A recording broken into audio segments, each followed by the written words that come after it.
আজকে আমি মিষ্টি কুমড়ো দিয়ে সজনে ডাঁটা আলু দিয়ে একটা নিরামিষ তরকারি বানাবো। কুমড়োগুলো ডুমো ডুমো করে কেটে নিয়েছি, আলুগুলো ছোট করে কেটেছি, আর সজনে ডাঁটার খোসাটা ছাড়িয়ে ছোট ছোট করে টুকরো করে রেখেছি।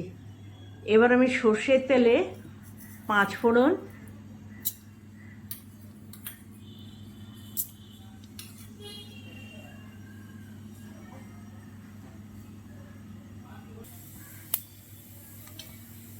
কাঁচা লঙ্কা,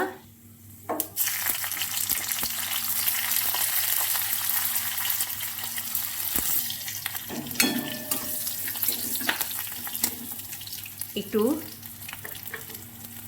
ভেজে নেব। ভেজে নিয়ে কুমড়োগুলো আলুগুলো দিয়ে একটু কড়াতে কষে নেব।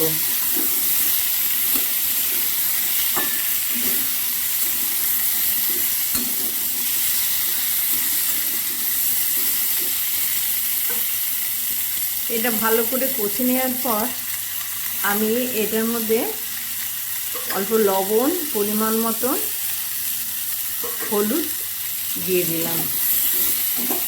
এবার ভালো করে আর একটু নাড়াচাড়া করে লবণ হলুদটা যাতে মিশে যায়, তারপরে আমি টুকরো করে রাখা সজনে ডাঁটাগুলো দিয়ে দিলাম।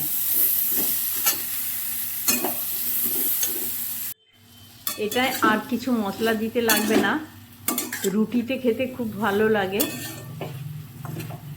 আর সজনে ডাঁটা স্বাস্থ্যের পক্ষেও খুব ভালো। সজনে ডাঁটা যে কোনো তরকারিতে দিলে টেস্টটা খুব ভালো হয়। এবার আমি চাপা দিয়ে দেব।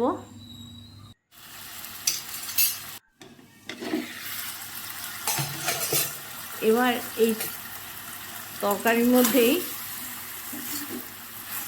আস্তে আস্তে চাপা দিতে দিতে এই তরকারিটা রান্না হয়ে গেছে, হয়ে যাবে। মাখা হলে রান্না হয়ে গেছে, নামিয়ে নিচ্ছি।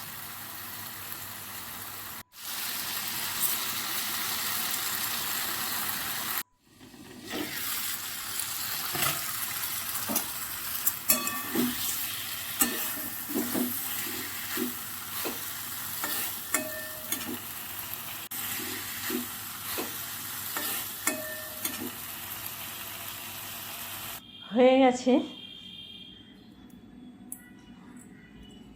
আমি তরকারিটা নামিয়ে নিয়েছি।